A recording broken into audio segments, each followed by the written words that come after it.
কিনা? এজন্য আল্লাহ বললেন দুনিয়ার এই চাকচিক্য লোভ তোমাদেরকে গাফেল বানিয়ে দিয়েছে। এই দুনিয়াটা আসলে একটা লোভ, এটা একটা মোহ, এটা চাকচিক্যময়, লোভাতুর করে রাখে আমাদের। এই লোভ, চাকচিক্য, মোহ, এই মরিচিকা আমাদের থামবে না, কমবে না যতক্ষণ না আমরা কবরে না ঢুকি। হাত্তা জুরতুমুল মাকাবির। কার কথা? এই প্রিন্স ওয়ালিদ বিন তালাল, বর্তমান সৌদি বাদশার, আগের বাদশার ভাগিনা, আব্দুল্লাহর ভাগিনা। সে কিংডম হোল্ডিং কোম্পানির মালিক। তার একটা বিমান আছে, নিজস্ব বিমান, যে বিমানটার 70% স্বর্ণ দিয়ে বানানো। আমি ব্রুনাইতে গিয়েছিলাম গত কয়েক বছর আগে একটা প্রোগ্রামে। ব্রুনাইয়ের সুলতান হাসান আল বালখিয়া, তার একটা প্যালেস আছে, রাজপ্রাসাদ, পৃথিবীর সবচেয়ে বড় রাজপ্রাসাদ। ওটার মধ্যে প্রায় 2000 রুম আছে। ওই রুমের যে টয়লেটের কমোড গুলো স্বর্ণ দিয়ে বানানো। তার সংগ্রহে রোলস রয়েস গাড়ি আছে 500টা। কয়টা? যে রোলস রয়েস গুলো এক একটার দাম 8 থেকে 10 কোটি, এরকম 500টা রোলস রয়েস গাড়ি আছে। আচ্ছা বলেন তো, একটা ফ্যামিলির, ভিআইপি একটা ফ্যামিলির চলতে ফিরতে, ঘুরতে, মোজ মাস্তি, আনন্দ করতে কয়টা গাড়ি লাগে? 5টা, সর্বোচ্চ 10টা। তার সংগ্রহে রোলস রয়েস আছে কয়টা? 500টা। আরো পৃথিবীর দামি দামি ব্র্যান্ডের যত গাড়ি আছে, পোরশে, ফারারে, লাম্বরগিনি, মেবেজ, পাগানে, ওডি, রেঞ্জ রোভার, এই নামের যে বিখ্যাত বিখ্যাত গাড়ির ব্র্যান্ডের সব তার কালেকশনে আছে। তার মানে আমাদের এই লোভ, আমাদের এই লালসা, সম্পদের প্রতি আমাদের চরম আকাঙ্ক্ষা কোনোদিন কমবে না যতক্ষণ না আমরা কবরে না ঢুকি। চিল্লা এখন ঠিক কিনা? এজন্য রাব্বুল আলামিন বলেন আলহাকুমুত তাকাসুরু হাত্তা যুরতুমুল মাকাবির। দুনিয়ার লোভ লালসা তোমাদেরকে গাফেল বানিয়ে রেখেছে। এই গাফলতি কোনোদিন তোমার কমবে না যতক্ষণ না কবরে না ঢুকো। ঠিক কিনা? তাই বলে এটা মনে করার সুযোগ নাই যে ইসলাম সম্পদ উপার্জনে আমাদেরকে বাধা দিয়েছে। না, আপনি সম্পদ উপার্জন করতে পারবেন, কিন্তু এটার হৃদয়ে স্থান দিতে পারবেন না। এটা সম্পদ হাতে রাখবেন, প্রয়োজনে খরচ করবেন, দান করবেন, কিন্তু হৃদয়ে থাকবে কার ভয়? চিল্লায় বলেন, যাদের হৃদয়ে আছে আল্লাহর ভয়, তারা কবু পথ ভুলে যায় না। আল্লাহর প্রেম ছাড়া এই দুনিয়ায় কারো কাছে কোনো কিছু চায় না। রাতের আধারে যারা সেজদাতে রয়, দু চোখের শ্রুতে নদী যেন বয়। ছলনার হাতছানি যতই আসুক, পেছনে ফিরেও সে তাকায় না। যাদের হৃদয়ে আছে আল্লাহর ভয়, তারা কবু পথ ভুলে যায় না। আল্লাহর প্রেম ছাড়া এই দুনিয়ায় কারো কাছে কোনো কিছু চাই না। ঠিক কিনা? এজন্য ইসলাম বলে সম্পদ উপার্জনে বাধা নাই, কিন্তু সম্পদ যদি এমন পরিমাণে চলে যায়, নিজের খরচের পরেও বিশাল সম্পদ পড়ে থাকে, তখন যাকাতকে ফরজ করে দিয়েছে কে? দে যাকাত, দে যাকাত, তোরা দে রে যাকাত, তোর দিল খুলবে পরে, আগে খুলু খাত। দে যাকাত, দে যাকাত, তোরা দে রে যাকাত। ঠিক কিনা? দান করলে সম্পদের বরকত দেয় কে? যারা যাকাত ফরজ হওয়ার পরেও যাকাত দেয় না, আল্লাহ বললেন নবী, ওয়াল্লাযীনা ইয়াকনিজুনা আয-যাহাবা ওয়াল ফিদ্দাতা ওয়া লা ইউনফিকুনাহা ফী সাবিলিল্লাহ ফাবাশশিরহুম বিআযাবিন আলীম। যারা সম্পদ জমিয়ে রাখে, রৌপ্য জমিয়ে রাখে, সোনা জমিয়ে রাখে, ব্যাংক ব্যালেন্স করে রাখে, যাকাত দেয় না, নবী আপনি তাদেরকে কঠিন আযাবের সুসংবাদ দেন। কার কথা? কঠিন আযাবের সুসংবাদ। ওমিয়া বলেন তো, আযাবের কি সুসংবাদ হয় না দুঃসংবাদ? কিন্তু আল্লাহ বললেন আযাবের সুসংবাদ দাও। এটা তারা বুঝাতে চাইলেন যে আযাবটা সাধারণ কোনো আযাব নয়, ডেঞ্জারাস আযাব, শাস্তিটা ভয়ঙ্কর শাস্তি। শাস্তির তীব্রতা বোঝানোর জন্য আল্লাহ সুসংবাদ বললেন। পরীক্ষায় ছেলে অঙ্কে গণিতে ফেল করছে, মা বলে তুই পরীক্ষায় ফেল করছিস, তোর আব্বা এসে এমন মাইট দিবে, মাইট দিলে মজা টের পাবি। ওমিয়া মাইট দিলে কি মজা লাগে না ব্যথা লাগে? কিন্তু মা বললেন মজা টের পাবি। তার মানে মাইটটা এমন করা হবে যে তুই মজা টের পাবি। মাইরের তীব্রতা বোঝানোর জন্য বললেন, চিৎকার করে বলেন ঠিক কিনা? এজন্য সম্পদের মালিক যারা হয়েছেন, ফরজ যাকাত তাদের আদায় করতে হবে, নইলে তাদের জন্য শাস্তি আছে না নাই? সাইয়েদনা মুসা আলাইহিস সালামের চাচাতো ভাই, এর নাম ছিল কারুন। এর যে কত সম্পদ ছিল এ নিজেও জানতো না। এর সম্পদগুলো সিন্ধুকের ভিতরে ঢুকায় রাখতো। সিন্ধুকের যে চাবিগুলো আছে, চাবিগুলা কাঁধের মধ্যে নিতে 10 জন লোক লাগতো। তাহলে কি পরিমাণ সম্পদ আছে। এই কারণের বাড়ি ঘর সব আমি দেখে আসছি। মিশরে ফাইয়ুম একটা জেলা আছে, এই ফাইয়ুমে তার বাড়ি। তার সব সম্পদ আল্লাহ তাকে সব মাটির নিচে দাবিয়ে দিয়েছে। ফাকাসাফনা বিহি ওয়া বিদারিহিল আরদ, তাকে সহ তার সব সম্পদকে মাটির নিচে দাবিয়ে দিয়েছে কে? মুসা আলাইহিস সালাম বললেন, ভাই তোকে সম্পদ দিয়েছে আল্লাহ, যাকাত দে। কারণ বলে, কোন আল্লাহ? কে আল্লাহ? কি আল্লাহ? আমি যাকাত দেব কেন? ইন্নামা উতিতুহু আলা ইলমিন ইনদি, আমি তো আমার মেধা, ইন্টেলেক্ট, বুদ্ধি খাটায় ব্যবসা করে করে আজকের এই টাকা জমিয়েছে, কোনো আল্লাহ টাল্লাহ আমারে দেয় নাই। মুসা বলে, তওবা কর, আল্লাহর ভয়ে যাকাত দে, গরিবের হক তোর এই সম্পদের মধ্যে আছে, যাকাত দিয়ে দে। কারণ বলে, আমি দিব না, তোর আল্লাহরে পারলে কিছু করতে বলিস।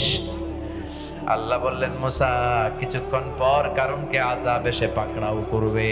হঠাৎ তার সম্পদগুলো ভূমিকম্পের মধ্য দিয়ে জমিনের ভেতরে দেবে যেতে লাগলো। কারণ নিজেও মাটিতে দেবে যেতে লাগলো। হাঁটু পর্যন্ত যখন দেবে যায়, কারণ ভাবে আমি নিজেই উঠে যেতে পারবো। কোমর পর্যন্ত দেবে যায়, ভেবেছে উঠে যাব। গলা পর্যন্ত যখন দেবে যায়, এবার হাত তুলে বলে, মুসা আর পারি না, বাঁচা, সব সম্পদ নিয়ে যা, খালি আমারে বাঁচা, সব তোর, সব। এতক্ষণ সামান্য যাকাতি দেয় না, এখন সব তোর। কত বড় ডাকাত! সব তোমার, আমারে খালি বাঁচাও। মুসা বলে, না, এখন তো সময় শেষ, দ্য টাইম ইজ আপ। পুরো সমুদয় সম্পদ সহ আল্লাহ জমিনে দাবিয়ে দিলেন।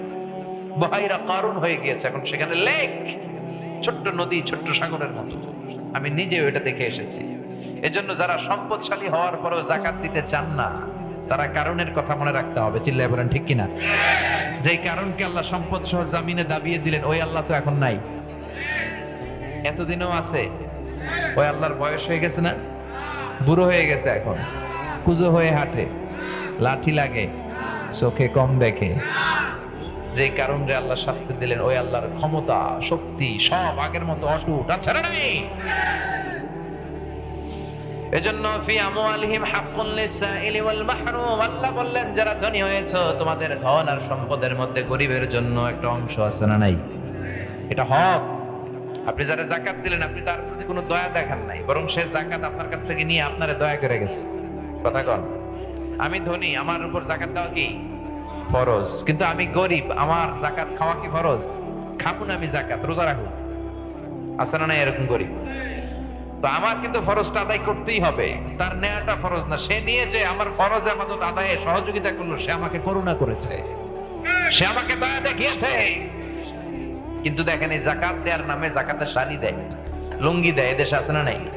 আল্লাহর কসম, যাকাতের শাড়ি লুঙ্গি বলতে কোনো শাড়ি নেই। এইভাবে যাকাত দেওয়ার নিয়ম নয়।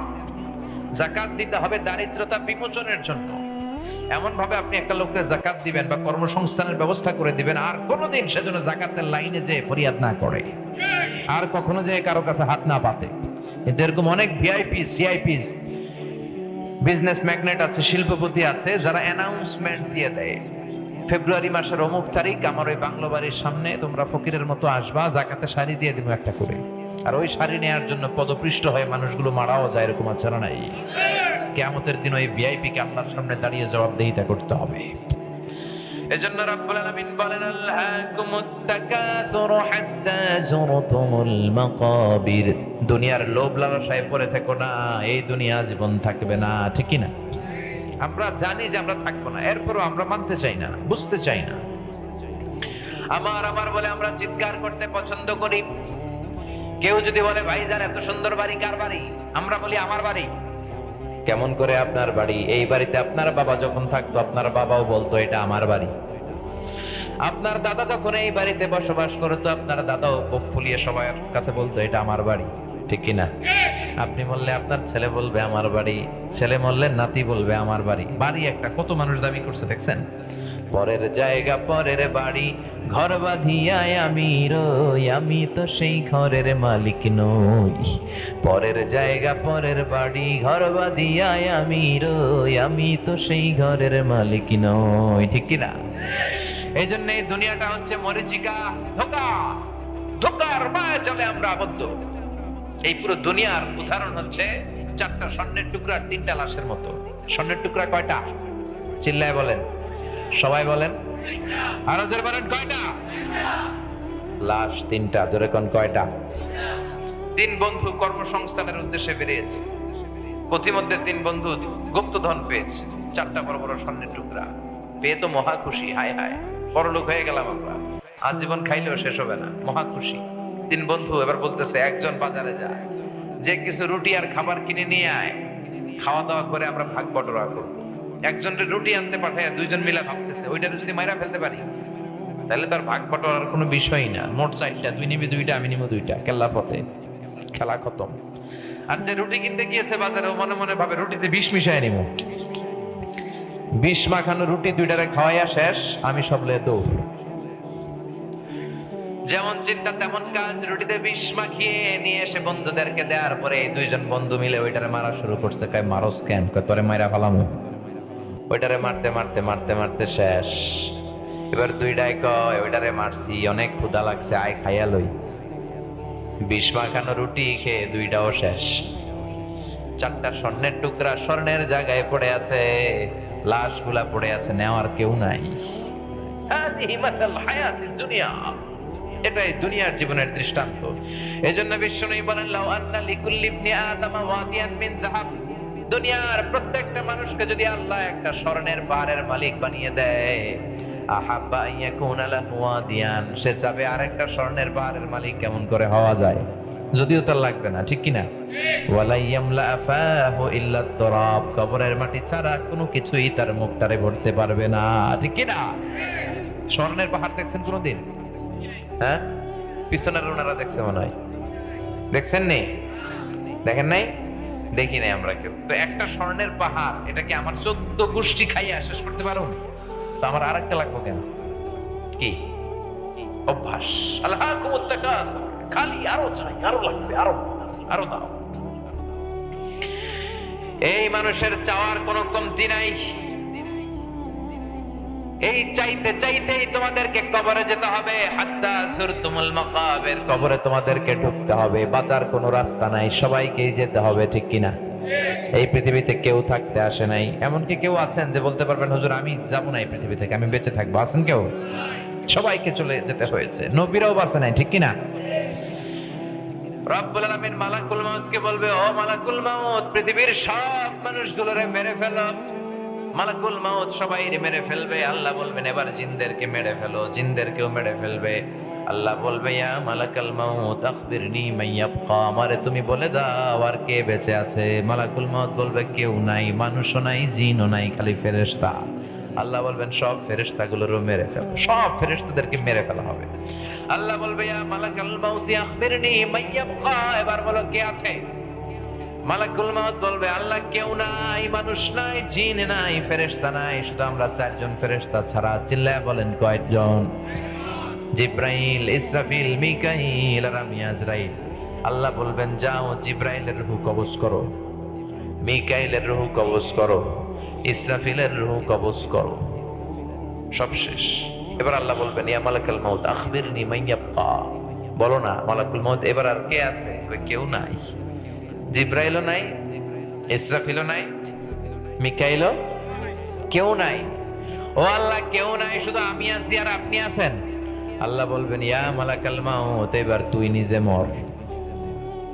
এবার মালাকুল মাউত বলবে, এটা আবার কেমন কথা? আমি না মারলাম, আমি তো মেরেছি, আমি মরবো কেন? আল্লাহ বলবেন, কুল্লু নাফসিন যায়িকাতুল মাউত, ও মালাকুল মাউত, এই পৃথিবীতে যারা একবার আসার সুযোগ হয়েছে সবাইকেই মৃত্যুবরণ করতে হবে। জোরে বলেন ঠিক কিরা? তুই মর, তুইও মরে যা। মালাকুল মাউত শুনে কাঁপতে থাকবে ভয়ে, কারণ সে তো জানে মৃত্যুর কি জ্বালা, ঠিক কিনা? আল্লাহ বলবেন, কেঁপে লাভ নাই, জান্নাত এবং জাহান্নামের মাঝ বরাবর যে দাঁড়া।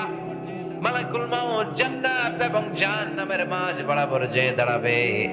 আল্লাহ বলবেন, মুত ইয়া মালাকুল মাউত, মর মর, মরে যা। জান্নাত জাহান্নামের মাঝ বরাবর দাঁড়িয়ে মালাকুল মাউত এক চিৎকার দিয়ে মরে যাবে। বিশ্বনবী বলেন, মালাকুল মাউতের সেদিনের চিৎকারটা এত ভয়ঙ্কর হবে, আওয়াজটা এত বিকট হবে, কিয়ামতের জন্য ইসরাফিলের সিংহার ফুৎকারের কোনো দরকার হতো না। ওই আওয়াজ যদি পৃথিবীর মানুষ শুনতো, ওই আওয়াজেই মানুষের কানের পর্দা ফেটে সবগুলো মানুষ পরে জমিনে লাশ হয়ে শুয়ে থাকতো। এবার ডানে বায়ে সামনে পেছনে তখন কেউ নাই, একজন ছাড়া। চিল্লায় বলেন তো তিনি কে? কুল্লু মান আলাইহা ফানি ওয়া ইয়াবকা ওয়াজহু রাব্বিকা যুল জালালি ওয়াল ইকরাম ফাবিআইয়ি আলাই রাব্বিকুমা তুকাযযিবান। মহাবিশ্বে যা দেখা যায় সব শেষ হয়ে যাবে, সব একবারে মরে যাবে, একজন ছাড়া তিনি কে? যেতে আপনাকে হবেই। এই কবরের প্রস্তুতি আমাদেরকে নিতে হবে। চিল্লায় বলেন ঠিক কিনা? এই জন্য আল্লাহ বললেন হাত্তা যুরতুমুল মাকাবির, যতক্ষণ না তোমরা কবরে যাও। কবরে ঢুকলে সব চা পাওয়া শেষ। রাজাখালীতে কবরস্থান আছে না নাই? কয়টা আছে? কোথায় আছে? কোন দিকে কবরস্থান? জাননি আপনারা? সময় হয় না, না ব্যস্ত খুব। মাঝে মাঝে যাবেন আশেপাশে, যে দেখবেন যাইরে দাদারে রেখে আসলাম, আব্বারে রেখে আসলাম, আমারও যেতে হবে, ঠিক কিনা? এই কবর হচ্ছে আখিরাতের প্রথম ধাপ। বিশ্বনবী বলেন আল কবারিম মারাদাতুম মিন রিয়াদিল জান্নাহ ওয়া হুফরাতুম মিন হুফারিন নার। এই কবরটা কারো জন্য হয়ে যায় জান্নাতের বাগান, কারো জন্য হয়ে যায় জাহান্নামের গর্ত। ও আল্লাহ, আমাদের প্রত্যেকের কবরগুলোরে জান্নাতের বাগান বানিয়ে দিও। কবরের মধ্যে পরীক্ষা আছে না নাই? প্রশ্ন আছে না নাই? কয়টা? 3টা নাকি 4টা? হ্যাঁ, 4টা। যারা ইমানদার তাদের কয়টা? যেহেতু আপনারা ইমানদার, একটা বেশি, সুবহানাল্লাহ পড়েন। আর যারা বেঈমান, কাফের, ওদের 3টা। ওদের কয়টা? মুমিন বান্দাকে মুনকার আর নাকির আসবে, এসে প্রথম প্রশ্ন করবে মার রাব্বুক, তোমার রবের নাম কি? আমরা বলবো আল্লাহ আমারে রব। পড়েন, আল্লাহ আমারে রব, এই রবি আমার সব, দমে দমে তনু মনে তারি অনুভব। তোমার দুনিয়াতে আমি যেদিকে তাকাই, অথই নিয়ামাতে ডুবে আছি সবাই। পাখ পাখালির গানে শুনি তাসবিহ কলরব, তাসবিহ কলরব। আল্লাহ আমারে রব, এই রবি আমার সব, ঠিক কিনা? প্রশ্ন করা মাত্রই আমরা বলবো রব্বি আল্লাহ, আমাদের রব কে? দ্বিতীয় প্রশ্ন মা দীনুক, তোমার ধর্মের নাম কি? আমরা কি বলবো? কথা বলেন। আমরা বলবো দীনিয়াল ইসলাম। এরপরে বিশ্বনবীর চেহারাটা দেখিয়ে বলা হবে আতারিফু হাদার রাজুল, এই লোকটারে চিনো নাকি? চিনি না? আমরা বলবো চাঁদের চেয়ে সুন্দর তুমি, নবী আমার কমলিহি ওয়ালা। দু জাহানের বাদশাহ তুমি, প্যারা নবী সাল্লাল্লাহু আলা। দু জাহানের বাদশাহ তুমি, প্যারা নবী সাল্লাল্লাহু আলা। চাঁদের চেয়ে সুন্দর তুমি, নবী আমার কমলিহি ওয়ালা, ঠিক কি না? আমরা বলবো এটা আমার প্রাণের নবী, এই নবীর আমরা নিজেদের কলিজার চাইতো বেশি ভালোবেসেছি, ঠিক কিনা? এই নবীর জন্য আমরা সব করতাম, নবীর আমরা ভালোবাসতাম, এটা আমাদের প্রাণের নবী। 3টা প্রশ্নের উত্তর আপনি করতে পারলেন। এরপরে চতুর্থ প্রশ্ন আপনারা জিজ্ঞেস করা হবে ওয়ামা ইলমুক, তোমার জ্ঞান কি? মানে 3টা প্রশ্নের উত্তর যে তুমি বলতে পারলা, কোত্থেকে শিখলা? নাকি নকল করছো? কি করছো? রাজাখালীতে নকল আছে না নাই? পরীক্ষা চলতেছে না, নকল হয়। কোথায় রাখে নকল? হাতের মধ্যে লেখে, তাই না? স্কেলের মধ্যে লেখে, যে টেবিলে পরীক্ষা টেবিলে লেখে। নকল আবার মৌজার ভিতরেও ভরে। রাজাখালীতে মনে এগুলো করে না? করে করে। ফেরেশতারা বলবে নকল করে শিখছো নাকি? আপনাকে বলতে হবে যে আমি কোরআন থেকে শিখেছি, হাদিস থেকে শিখেছি, ঠিক কি না? এই 4টা প্রশ্নের উত্তর দেওয়ার সাথে সাথে ফেরেশতারা বলবে আহলান সাহলান, মারহাবান বিক, তোমারে খোশ আমদেদ, কংগ্রাচুলেশন, সুস্বাগত। সব প্রশ্নের উত্তর তুমি পেরেছো, তোমার জন্য জান্নাতের খোশ আমদেদ আছে না নাই? ফায়ুফসাহু লাহু কবরুহু 70 যিরাআন, মুহূর্তেই তার কবরটা 70 হাত লম্বা করে দেয়া হবে। ওয়ায়ুফতাহু লাহু বাবুন ইলাল জান্নাহ, তার কবর থেকে জান্নাতের দিকে একটা দরজা করে দেয়া হবে। জান্নাতের সুশীতল ঠান্ডা বাতাস তার কবরটারে শীতল বানিয়ে দিবে। ওয়ায়ুলবাসু মিন লিবাসি আহলিল জান্নাহ, জান্নাতের একটা পোশাক পরিয়ে দেয়া হবে। সুবহানাল্লাহ পড়েন। আর বলা হবে নাম কানাউমিল আরুস, ঘুমাও। কি করো?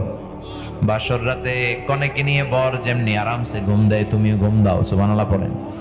ঘুমাও, তোমার এই ঘুম কেউ ভাঙাবে না। ইসরাফিলের সিংহারে ফুৎকার ছাড়া কোনোদিন তোমার এই ঘুম ভাঙবে না। সুবহানাল্লাহ পড়েন।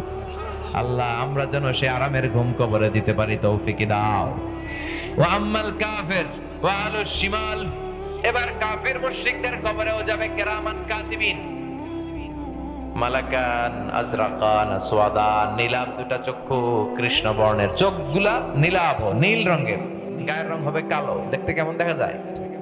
এসেই ধমকানি, বলবে ও বস, বল মার রব্বুক, তোর রবকে? কয় জানি না। লা আদ্রি, আমি জানি না, আমার রবকে আমি জানি না, আমি নাস্তিক। আমি কি? আমি নাস্তিক। ওয়ামা দিনু, তোর ধর্ম কি? কয় এটাও জানি না, আমার কিচ্ছু মনে নাই, আমার ধর্ম টর্ম নাই, আমি খালি মদ খাইতাম। কি খাইতাম? আমি খালি ইয়াবা খাইতাম, গাঞ্জা খাইতাম, এগুলো মনে আছে। রবকে আমার মনে নাই, ধর্ম কি আমার জানা নাই। বিশ্বনবীর চেহারা দেখে বলা হবে আতারিফু হাযার রাজুল, এই লোকটাকে চিনো কিনা? কই চিনি না, তবে আমার সাঙ্গপাঙ্গ সবাই এই লোকটারে গালি দিত, আমিও গালি দিতাম। কিছুই জানি না। ফেরেশতারা বলবে দাঁড়া, তোরে জানাইতেছি। লা দারাইতা ওয়ারা দারাইতা, তুই তো কিচ্ছু পারলি না, কপাল পোড়া। ফায়াতরাকু মিন মাতারিক মিন হাদিদ, বিশাল লোহার একটা হাতুড়ি দিয়ে মাথার পিঠে পিটানো হবে। এক এক পিটানোর চোটে গায়ের গোশতগুলো, হাড্ডিগুলো থেতলে থেতলে যাবে। ওয়া ইয়াকালু লিল আরদি ইনতাইমি, জমিনকে বলা হবে দুই দিক থেকে চাপ দে। ফাতাখতালিফা আদলাউহু, ওর ডান পাশের পাঁজর বাম পাশে চলে আসবে, বাম পাশের পাঁজর ডান পাশে চলে আসবে। হাত্তাল কিয়ামা, কিয়ামত পর্যন্ত আযাব আর শাস্তি চলতেই থাকবে। আল্লাহ আযাব থেকে আমাদের বাঁচাও। চিৎকার মেরে বলেন আমিন। এজন্য বিশ্বনবী সব সময় বলছেন আল্লাহুম্মা ইন্না নাউযু বিকা মিন আযাবিল কবর, ও আল্লাহ কবরের আযাব থেকে তুমি আমাদের বাঁচাও। ও আল্লাহ তুমি আমাদেরকে ঈমানের মরণ দাও। কিসের মরণ? জোরে বলেন। ঈমানের পথে অবিচল থেকে আমার মরণ যেন হয়, তোমারই কাছে মিনতি আমার, তোমারই কাছে মিনতি আমার, মহামহিম দয়াময়। ঈমানের পথে অবিচল থেকে আমার মরণ যেন হয়। পড়েন আমিন। আরো জোরে পড়েন আমিন। জিমানি ধরছে? ঘুম আসতেছে? আরো কয়েক মিনিট শুনবেন? তাকবীর পড়েন, লিল্লাহি তাকবীর। আল্লাহ বললেন কবরে যাওয়ার আগে তোরা বুঝবি না, কাল্লা সাউফা তা'লামুন, অচিরেই তোমরা বুঝবা কবরের জীবন কেমন। সুম্মা কাল্লা সাউফা তা'লামুন, অচিরেই বুঝবা কবরের জীবন কেমন। কাল্লা লাউ তা'লামুনা ইলমাল ইয়াকিন, যদি তোমরা জানতা মৃত্যু আর কবরের জীবনটা কেমন। মালাকুল মাউতকে দেখার আগ পর্যন্ত এটা বোঝা যাবে না, ঠিক কি না? মালাকুল মাউতকে সবাই সচক্ষে দেখবে, আমরা যারা এখানে আছি দেখবো না মালাকুল মাউতকে। মুমিন বান্দার কাছে মালাকুল মাউত সাদা শুভ্র, সাদা শুভ্র ধবধবে পোশাক পরে একজন যুবকের আকৃতিতে আপনাদের কাছে আসবে ইনশাআল্লাহ। পড়ে শুভ্র সাদা যুবক একজন মানুষের যত সুন্দর চেহারা হতে পারে, সুঘ্রাণ নিয়ে আপনার মাথার শিওরে বসবে। এসে বলবে ইয়া আইয়াতুহান নাফসুত তাইয়্যিবা, ইয়া আইয়াতুহান নাফসুল মুতমাইন্না, হে প্রশান্ত আত্মা বের হয়ে আসো। কাফান মিন আকফানিল জান্নাহ, জান্নাতের কাফন নিয়ে আসবে। হানুত মিন হানুতিল জান্নাহ, জান্নাতের হানুত নিয়ে আসবে। আপনার মাথার সামনে বসে ভদ্রভাবে বলবে ও পবিত্র আত্মা বের হয়ে আয়, ইলা মাগফিরাতিল্লাহি ওয়া রিদওয়ান, আল্লাহর ক্ষমা আল্লাহর দয়ার দিকে বের হয়ে আয়। বলার সাথে সাথে চমৎকার ভাবে দেহ থেকে রূহটা বের হয়ে আসবে। আল্লাহ আমাদের রূহ কবজটা যেন এরকম আসানের সাথে হয়। আওয়াজ তুলে পড়েন আমিন। আর কাফেরদের কাছেও আসে বিশ্রী একটা চেহারা নিয়ে, ভয়ঙ্কর একটা মূর্তি নিয়ে, যত দুর্গন্ধ হতে পারে সব দুর্গন্ধ নিয়ে আসে। এসে ধমকানো শুরু করে আর বলে আইয়াতুহান নাফসুল খাবিসা পাপাত্তা উখরুজি ইলা গাদাবিল্লাহি ওয়া সাকাতি, আল্লাহর রাগ ক্রোধ, আল্লাহর রাগের দিকে গজবের দিকে বের হও। মুমিনকে, মুমিনের রূহকে ডাক দেওয়ার সাথে সাথে মুমিনের রূহ যেমনি স্মুথলি বের হয়ে আসে, কাফেরের রূহ কি এরকম বের হয়ে আসে নাকি? কথা বলেন। কাফেরের রূহটা আসতে চায় না, মালাকুল মাউত রূহটারে ধরে টানতে থাকে, রূহ বেরোতে চায় না। একটা জীবিত ছাগলকে চামড়াটা উল্টা দিকে খসিয়ে টেনে ছিঁড়লে যেরকম ব্যথা পায়, এর চেয়ে বেশি ব্যথা দিয়ে ওই রূহটারে টেনে হিচড়ে মালাকুল মাউত দেহ থেকে টান দিয়ে বের করে নিয়ে আসে। আল্লাহ আমাদের মৃত্যু যেন ঈমানের মৃত্যু হয়। এরপর আল্লাহ বললেন লা তারাবুন্নাল জাহিম, তোমরা জাহিম দেখবা, দোজখ দেখবা। فأما من طغى وآثر الحياة الدنيا فإن الجحيم هي المأوى, যারা দুনিয়া দুনিয়া করে তাদের জন্যই জাহিম, দোজখ। দোজখের আগুনকে আল্লাহ বলেছে নারুল্লাহ, এটা আল্লাহর আগুন। চিল্লায় বলেন তো কার আগুন? দুনিয়াতে যে আগুন দিয়ে রান্নাঘরে রান্না করা হয়, জাহান্নামের আগুন কি এই আগুন? কথা কন, এই আগুন না। জাহান্নামের আগুন এই আগুন নয়, দুনিয়ার আগুনের যে 70 গুণ বেশি তেজওয়ালা। চিল্লায় বলেন ঠিক কিনা? এজন্য আল্লাহ বললেন নারুল্লাহ, জাহান্নামের আগুন এটা হলো আল্লাহর আগুন। দুনিয়ার আগুন আঙ্গুলে লাগলে শুধু আঙ্গুল জ্বলে, পায়ে লাগলে পা জ্বলে। জাহান্নামের আগুন দেহের যেই জায়গায় লাগুক না, সর্বপ্রথম কলিজাটা জ্বলে সারখার হয়ে যাবে। এজন্য বিশ্বনবী সবসময় বলতেন আল্লাহুম্মা ইন্না নাসআলুকাল জান্নাতা ওয়া নাউযু বিকা মিনান নার। আল্লাহ তোমার কাছে জান্নাত চাই, জাহান্নাম থেকে পানাহ চাই। পড়েন আমিন। মালিক তুমি জান্নাতে, তোমার পাশে আমায় একটি ঘর বানিয়ে দিও, একটি ঘর বানিয়ে দিও সে বিভীষিকাময় মহাদিনে, তোমার প্রতিবেশী করে নিও। মালিক তুমি জান্নাতে, তোমার পাশে আমায় একটি ঘর বানিয়ে দিও। পড়েন আমিন, আর জোরে আমিন। আমরা জান্নাত চাই না জাহান্নাম? আল্লাহ জান্নাতে আমাদেরকে একত্রিত থাকার তৌফিক দাও। সুম্মা লাতারাউন্নাহা আইনাল ইয়াকিন, তখন তোমরা জাহান্নামকে সচক্ষে দেখবা। এখন শুনতেছেন ওয়াজ, তখন জান্নাতি হলে জান্নাতকে সচক্ষে দেখবা, জাহান্নামী হলে জাহান্নামকে সচক্ষে দেখবা। ঠিক কিনা? সুম্মা লাতুসআলুন্না ইয়াউমাইযিন আনিন নাঈম, আর কিয়ামতের কঠিন ময়দানে সবগুলো নেয়ামতের ব্যাপারে তোমাদের জিজ্ঞেস করবে কে? যত নিয়ামত আপনি দুনিয়ায় ভোগ করেছেন তার পাই টু পাই হিসাব নেবে কে? বিশ্বনবী বললেন কিয়ামতের ময়দানে কোন বনি আদম 5 প্রশ্নের উত্তর না দিয়ে পা নাড়াতে পারবে না। প্রথম প্রশ্ন আন হায়াতিহি ফিমা আফনা, তোমার জীবন যে আল্লাহ দান করেছে, জীবনটা কোন কাজে লাগিয়েছো? এই যে পুরো জীবন, এটা কি ইসলামের পক্ষে কাজে লাগিয়েছো না ইসলামের বিপক্ষে? ইসলামের পক্ষে কাজ করেছো না ইসলামের বাস দিয়েছো? কোরআনের পক্ষে কাজ করেছো না কোরআনের বিপক্ষে অবস্থান নিয়েছো? প্রশ্ন করবে কে? ওয়া আন শাবাবিহি ফিমা আবলা, জীবনের সবচাইতে দামি সময় হলো যৌবন। এই যে যুবক, তোমাদের রক্ত গরম, তোমরা চাইলে অনেক কিছু করতে পারো। তোমরা চাইলে বাতাসের গতিকে পাল্টে দিতে পারো, সাগরের স্রোতকে উল্টে দিতে পারো, তোমরা ইতিহাস করতে পারো। ঠিক কি না? এই সময়ের ইবাদত আল্লাহর কাছে প্রিয়। 7 শ্রেণীর ব্যক্তিকে রব্বুল আলামিন আরশের নিচে ছায়া দিবেন। এর মধ্যে এক শ্রেণীর হলো শাবুন নাশা ফি ইবাদাতিল্লাহ, ওই যুবক যে তার যৌবনকালে ইবাদত করবে কার? নামাজগুলো যুবক পড়ার দরকার আছে না নাই? 5 ওয়াক্ত সালাত জামাতের সাথে পড়া যাবে না? আজকের মাহফিলটা তখনই সার্থক হবে যখন এরকম শক্ত কয়েকটা সিদ্ধান্ত আমরা নিতে পারবো যে আমরা কোনোদিন নামাজ ছাড়বো না, কোনোদিন আমরা দুনিয়ার পিছনে ছুটবো না, আমরা ছুটবো একজনের পিছনে। তিনি কে? 3 নাম্বার, তোমার সম্পদ কোন পন্থায় উপার্জন করেছো? হালাল পন্থায় নাকি হারাম পন্থায়? টেবিলের নিচ দিয়ে ঘুষ খেয়েছো নাকি সিগনেচার মেরে দেশের টাকা পাচার করেছো? আছে না নাই? প্রতিটা টাকার ব্যাপারে, প্রতিটা উপার্জনের ব্যাপারে জিজ্ঞেস করবে কে? হালাল খেয়েছো না হারাম? হালালে বরকত আছে না নাই? হারামে কোনো বরকত আছে? কথা কোন? আওয়াজ করে বলেন তো, গরু খাওয়া হালাল না হারাম? কুকুর খাওয়া? গরু বছরে বাচ্চা দেয় কয়টা? কুকুর দেয় কয়টা? অনেকগুলো দেয়। গরু দেয় একটা। গরু জবাই হয় প্রতিদিন শত শত, ইদানিং অবশ্য মহিষ জবাই হয়। ঠিক কিনা? তো গরু খায় বেশি, কুকুর কেউ খায় না। গরু বাচ্চা দেয় কম, কুকুর বাচ্চা দেয় বেশি। বলেন তো তারপরে বাংলাদেশে গরু বেশি না কুকুর বেশি? গরু অনেক বেশি। কেন? কারণ গরু খাওয়া হালাল, আর হালালের ভেতরে বরকত দিছে কে? হালাল খাইতে রাজি আছেন তো? হালাল উপার্জন করলে আপনি মুস্তাজাবুদ দাওয়া হয়ে যাবেন। হালাল যারা খায় তারা দোয়া করলে দোয়া কবুল করে নেয় কে? হারাম খেলে আজীবন কাঁদলেও দোয়া কবুল হবে না। হারাম টাকা দিয়ে মাদ্রাসা বানালে কবুল হবে না। হারাম টাকা দিয়ে এতিমখানা বানালে কবুল হবে না। হারাম টাকা দিয়ে এই পুরো জেলার মধ্যে সব চাইতে বড় জামে মসজিদ বানায়া দিল, একটু কবুল হবে না। কারণ ইন্নাল্লাহা তাইয়্যিব লা ইয়াকবালু ইল্লা তাইয়্যিবা।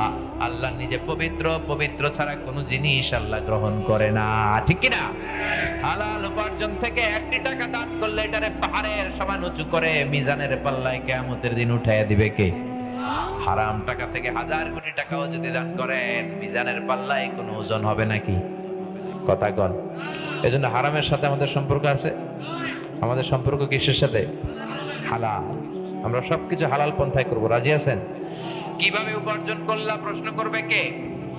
এরপরে প্রশ্ন করবে কোন খাতে ব্যয় করেছো, ইসলামের পক্ষে নাকি বিপক্ষে? গানের কনসার্টে চাঁদা দিয়েছো নাকি কোরআনের মাহফিলে চাঁদা দিয়েছো? মসজিদে চাঁদা দিয়েছো নাকি অন্য জায়গায় চাঁদা দিয়েছো? কোন জায়গায় সম্পদ ব্যয় করেছো? মদের আড্ডাখানায় টাকা ব্যয় করেছো, গাঞ্জার আড্ডাখানায় চাঁদা ব্যয় করেছো, টাকা ব্যয় করেছো? এই প্রশ্নগুলো করবে কে? পাই টু পাই হিসাব নেবে কে? সব শেষে প্রশ্ন করা হবে যতটুকু তুমি জেনেছো ততটুকু আমল করেছো কিনা। ঠিক কিনা? আপনি যতদূর জানেন আপনাকে অতদূর প্রশ্ন করা হবে। যে জানে বেশি তার প্রশ্নও বেশি। ঠিক কিনা? আপনি জানেন শুধু লা ইলাহা, তাহলে লা ইলাহার যে দাবি এইটা পালন করেছো কিনা, লা ইলাহার জিকির করেছো কিনা? প্রশ্ন করবে কে? Every night and every day, every night and every day, never forget to say লা ইলাহা ইল্লাল্লাহ, নেভার ফরগেট টু সে লা ইলাহা ইল্লাল্লাহ, never forget to say la ilaha illallah, every night and every day, every night and every day, never forget to say la ilaha illallah, never forget to say la ilaha illallah. Subhanallah পড়েন। দিন হোক কিংবা রাত হোক সব সময় মুমিনদের জিকিরের মধ্যে থাকবে লা ইলাহা,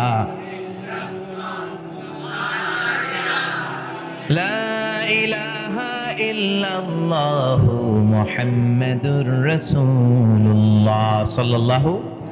এজন্য যত নিয়ামত আল্লাহ আমাদেরকে দিয়েছে এই নিয়ামতের শুকরিয়া করার দরকার আছে না নাই? শুকরিয়া করলে নিয়ামত বাড়িয়ে দেয় কে? আমরা সব সময় শুকরিয়া করব কার? আর আমাদের অন্তরে দুনিয়ার জন্য যেন পাগল পাড়া কোনো ইচ্ছা না থাকে। আমাদের অন্তরের ভেতরে স্থান থাকতে হবে আখিরাতের স্থান। চিল্লায় বলেন ঠিক কিনা?